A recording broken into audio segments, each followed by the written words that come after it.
Burning Man 20 years ago. And so many things in my life were kind of shifting at the time. Burning Man is the most fertile landscape for creativity to bloom. It's very difficult to say what that looks like or what that is, because that expression can go in so many different directions. So you have whole areas of yoga, you have whole areas of music and dance and massage, and so what is it? It is a place where it is a petri dish that is so fertile that any truth, any authenticity that lands there blooms into something beautiful.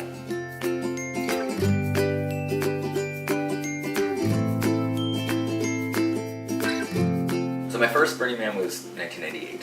I remember not knowing much about it. There wasn't much online. There's a few pictures and a couple articles, and so I ended up driving there with two other people in my mom's borrowed BMW sedan. And before we even parked, I remember driving down one of the streets to meet up with the camp that we were going to be with, seeing a man in his maybe late 60s, fully naked, with his genitals painted like a flower, green and yellow, and I remember just driving by slowly and watching this guy walk towards the porta potty and thinking, I will never miss this again. I remember the moment where my head really clicked and realized this is something this is different. I remember walking out onto the open playa and seeing these insane, massive sculptures all over the whole landscape, which is surreal and other planet-like.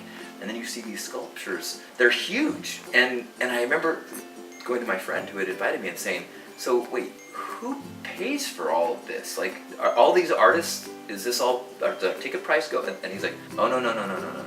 These artists have been fundraising and putting their own money and all of their time to create this stuff for you. They did all of this just to blow your mind. And I went, it worked, because I had never experienced people putting so much effort without wanting to get something in return. In this environment, it was gifting, and it was my first exposure to gifting, which changed my life.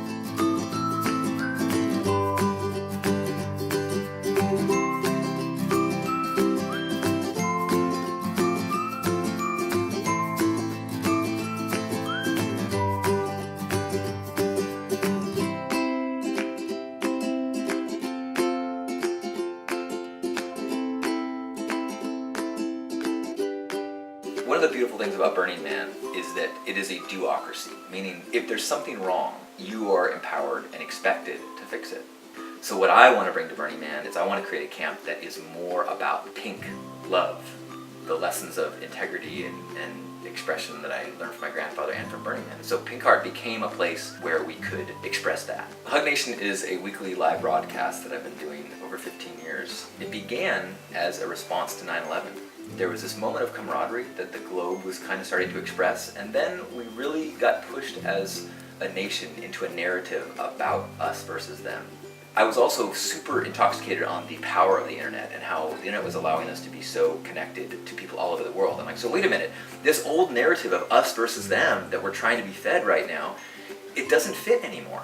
So we decided, why don't we do a group hug once a week on the internet and remind each other that no matter what you see on the news, the world would rather hug you than hurt you. So the main thing that I hope that future burners and current burners and everyone who is experiencing Burning Man, and I would extend that beyond Burning Man, any sort of supportive environment, whether that is a con or a knitting circle or the Juggalo gathering, anytime you can find a group of people that are supportive of you in your path of truth, I would hope that people realize, everyone, when you strip away all the shoulds and all the scripts that you've been given, all the external things about how you're supposed to be in the world, but start to listen to your inner heart song, you will act artistically. Not necessarily painting or creating a sculpture. You will act artistically in the way that you interact with people, or the way that you listen, or the way that you have healing touch. And when you listen to that inner truth as opposed to an external script, you will be the medicine the world needs. Take that truth, take that artistic expression and bring it into the default world where it's harder. And that's the warrior path that all burners and all people, I think, need to be doing.